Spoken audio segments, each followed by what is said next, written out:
Jimbo's Garage.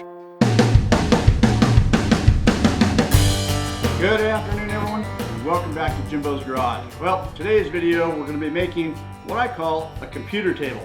Now, it could be used as a workstation or just a regular desk, but for my wife and I, we're going to be using it as a computer table. I'm going to be using some 1.5" square tube, and we're going to have a couple of wood shelves on each side, and the top is going to be made out of a solid, about 1.25" thick solid wood top. So, with that said, let's get started on today's project. Alright, so we're getting started and using the typical fine slugger cutoff saw. This thing is an amazing tool for me. The blade is getting a little on the dull side, but hundreds of feet of cutting. What do you expect? Time to change it out here pretty soon.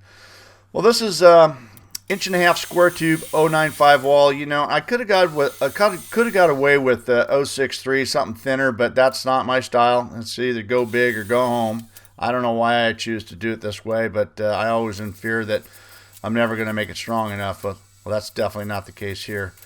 I took all the pieces and took it over to the belt sander and deburred everything and got everything ready to go. The very first thing here is to make the square frame for the top itself, and I'm just using the corner vise right there. We're going to be doing this whole project using the HTP ProPulse 200, and the first thing is to tack all 4 corners together to be sure that everything remains and stays nice and square.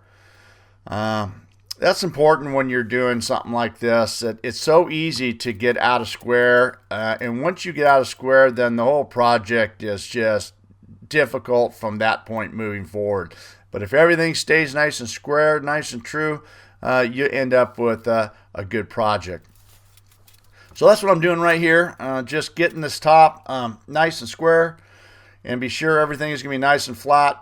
And once I got everything all tacked, and I was assured that's the case, and I went ahead and welded it all out all the way around. And I know that my tabletop and this is my starting piece is going to be square from this point moving forward.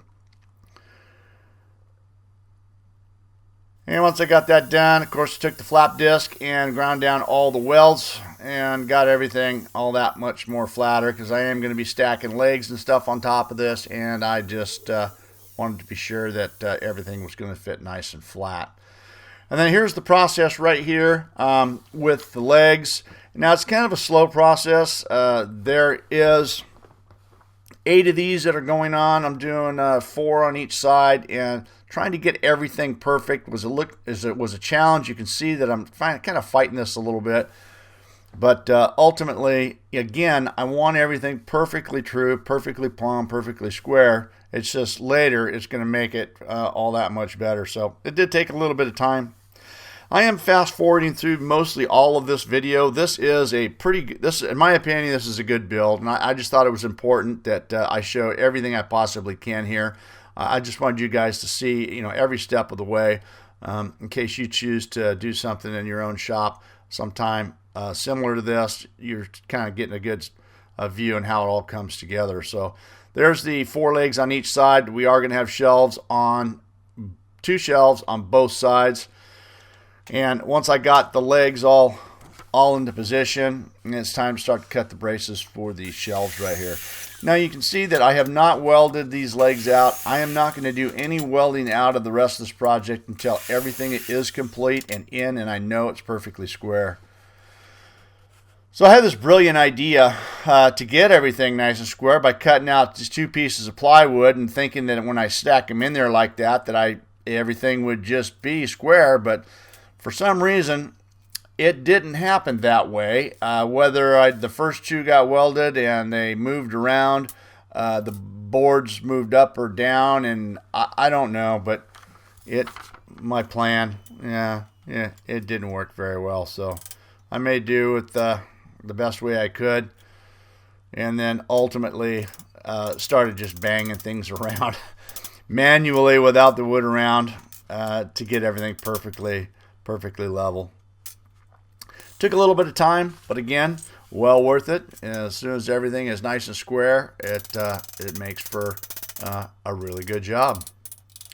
This one right here, you can see I had to do some assistance with some big bar clamps.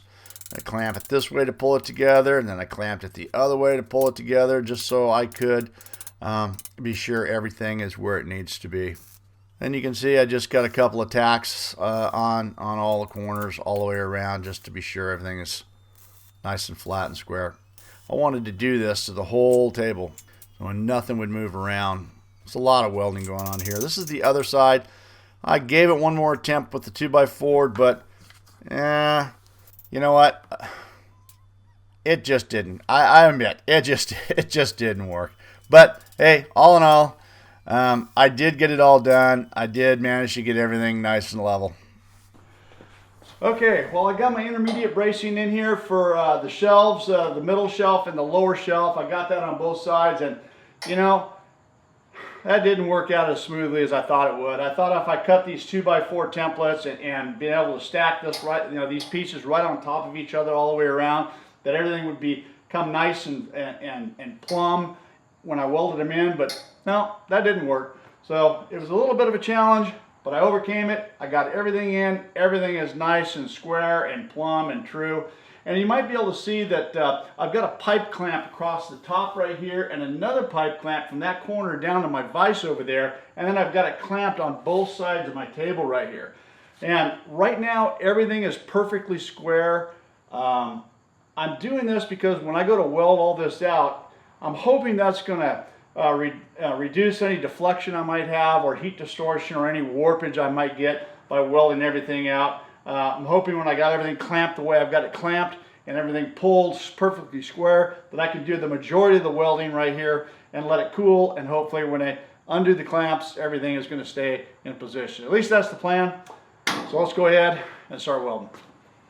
All right, so the process begins. You know, this is probably over 100 welds on this, and it gets long and monotonous, and it never fails. You know, you're going along here, and your eyes think you got them all, but you always miss one or two somewhere along the line. And you know, in case that is what happened here. Just when I thought I was done with everything, whoop, there's another one. Yeah, thought I was done. Nope, there's another one over here. But ultimately, I got them all welded out, and I'm going through here pretty quick, so I'm not really caring too much about how the welds look. A lot of them are going to get ground down, but I am getting great penetration. You know, so it's nothing that's going to be a showpiece, but still the welds, they're not too bad. But there's my funky clamp system. I gotta say, you know, it worked. Held everything nice and tight and secure into place while I did this, and there was no issues, and everything ended up being nice and square. All right, it's time to grind these things down. Change out the flap disc. You know, I use Benchmark abrasives. I've been using them for a long time. It's a great product. I believe they're available on Amazon. You could probably get them through the link in my Amazon store there. But good product, very inexpensive and very durable. And there's my custom foot pedal, you know, for the Dewalt Portaband. That's a pretty cool setup I got right there. These are just angle iron brackets. Now these are going to get welded to the inside of the shelves. I wanted it this way. I could have just put the wood on top of the braces going across for the shelving, but I didn't want that. I wanted the wood to be recessed down in, so it's giving me more metal looking than wood at this point. I just thought it was a cleaner look. So that's why I used this piece of angle iron. I had the room for it, and so the shelves are going to rest on the inside of that and recess down in. And then here I'm just drilling, you know, 3 holes in each one on the top, one on the bottom, and one in the middle. And we're just going to use some little screws to hold those shelves in place once we get that done. That worked out pretty good.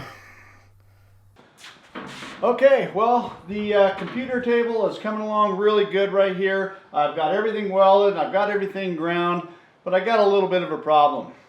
This is actually going to be for inside of our house, and my wife had asked me to make this for us, and I misunderstood what she was asking for. She was asking for a metal frame with a wood top and some wood shelves, which is great. That's what I'm doing, but I naturally assumed that I would be painting the frame black and having wood. That's what I usually do with everything. This is why I did it the way I did. That's why I ground all the welds down right here. She wants the metal look and not painted black. So I've got this problem right here. It's not going to look right. I told her I'd just make another one, but she just said, is there anything we can do to make this work that's going to look better than what it is? So I scrounged around and I went through my spray paint rack over there, and I found this can of Rust-Oleum hammered, they're calling this dark bronze. And if you take this stuff, and this is I'm going to be okay with it because you'll see this is going to look pretty good, and after all, it is in our house. You spray it on that spot right there. You can see how that virtually, the grind mark goes away. It's almost the same exact color as the metal. And I've got this little wire brush right here, and I just do a little scratch up with the thing, and you cannot tell that it looks different than true metal. At least until you got it right up in front of it, and trust me, this is going to work really good. Let me bring you in and show you what it looks like. Alright, so I'm just going to spray a little bit of this on there. You can see that that covers up the spot pretty good. Let that dry for a little bit. I'm just going to take this wire brush right here and give it this kind of a brushed finish on there. And you know, from a distance, I mean, you can see that it's like that, but from a distance, looks perfect. At least a lot better than it did before. That'll work. Okay, well there it is, complete. That's pretty cool. I gotta say that worked out pretty good. My wife is happy. It looks like it should be. All those grind spots are all covered up and looks pretty good. I'm glad. Let's move along with this project and get it done. Alright, so now that's all done, the next step is to cut out the shelving. Now, I'm just using some Chinese plywood here that I got at the Home Depot. I figured I could get some stain and some polyurethane on this, and I would get close to the finish that I'm going to be using for the bar top. So this is what I'm using here. Just using the Dewalt track saw. This thing's a lifesaver. Makes things so fast and so easy. And once I got everything all cut out for the 4 shelves, I just took my palm router, went around, softened up the edges, a little quarter rounding over bit so there'd be no slivers. And then this is my big challenge. I've never done anything like this before, and I'm just taking, this is 2x4 kiln dried. I got it at the Home Depot. Nothing really super fancy, but I'm trimming the edges off. These are all going to get glued together, and this is what's going to represent the tabletop itself. Again, everything that I do, I build as I go, and I just hope it works out. And that's all you're hoping at the end. You know, it's not like I make 2 or 3 of these things and then make a video. This is it. It's a one-time shot. Let's go for it, and I hope it works. So I'm starting the assembly right here, and you guys are probably wondering, why aren't you using biscuits or dominoes or whatever to put this thing together? And you know, I thought about it, and I've done stuff like that in the past. But to be honest with you, this glue is so strong. I've never had any issues with it, and so I'm just going to go with it. I don't think I need them. I think this is going to work out just fine. The problem that I'm having here is when you glue everything together, you know, these boards may not have been perfectly flat, perfectly straight, and there lies the problem from the very beginning. If you don't get them perfectly straight, you're probably going to have an issue down the road when it all comes together, and ultimately that was the challenge that I was facing. Once I got everything all glued together here, there was actually 3 pieces, 3 sections that I had to glue together, and then I glued all 3 of those sections together, and ultimately got it done. You know, this planer, you know, because everything was just kind of rough and rugged, I thought I would just run everything through the planer, and that would help reduce some of the rough edges, and it did. I mean, this worked out pretty good. I probably took, these are 1.5 inch boards. I probably took a good 1/4 inch or more off of these boards by the time this project was done through the planer. And I did accomplish what I wanted to accomplish. It did flatten the surface out quite a bit, and I was pretty pleased the way that worked out. I don't have a chance to use that planer too often. I don't do a lot of woodworking, but you know, in this situation, it worked out really well. And here we go, I'm getting ready to glue it all together. I didn't even mention, these are the clamps I borrowed from a good friend of mine, Kurt. He's a master woodworker. He was nice enough to let me borrow these for this particular project. And yeah, these Bestie clamps are really nice. They worked out really well.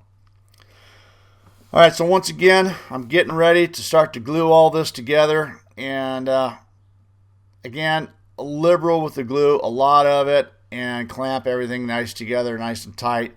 And you're not going to have any problems. These things are never going to come apart. I think the wood would tear apart before the glue would separate, actually. So it's a pretty big table. It's roughly about 28 inches by 6 feet. And you can see that once I clamped it all together, there was a little bit of buckling going on. Got a big C-clamp in there to tie that together, and then got everything flattened out as flat as I could. Then it's belt sanding time. Wanted to get all the higher edges and get this thing even flatter than it was before. I'm going cross grain back and forth in every direction. You can see the sawdust starting to pile up right there. I probably took another 1/8 of an inch off of this thing by the time it was all done, but it really helped get everything nice and flat. It was a lot of process. You can see I'm using that big T-square right there, because there were some high spots and some low spots, and I wanted to do the best I could to get those high spots out and bring it down. Once I was happy with that, again, the palm router with a 1/4 rounding over bit all around the outside edge to just get it nice and smooth so there's no issues. I did that front and back. And then some final sanding. I went through the grits with my palm sander right here. I think I started around 120 and I worked my way up through about 800, I think was the final sanding. Now for the shelves themselves, this is just a combination of some stain and some poly. I wanted to get close to the finish of the finished product for the tabletop, and this is just some stuff that I had laying around the shop. I did a test sample, and it was a good match, good enough for me.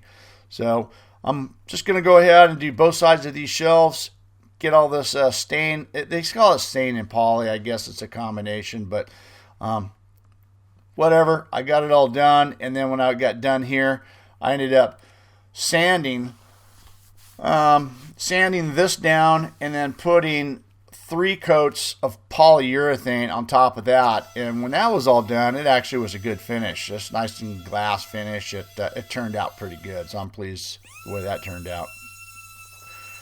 It's time to install the shelves, and you can see how they fit right inside like that, and that's the look I was looking for. I wanted them to be recessed and flush to the inside, giving me as much metal look as I possibly can.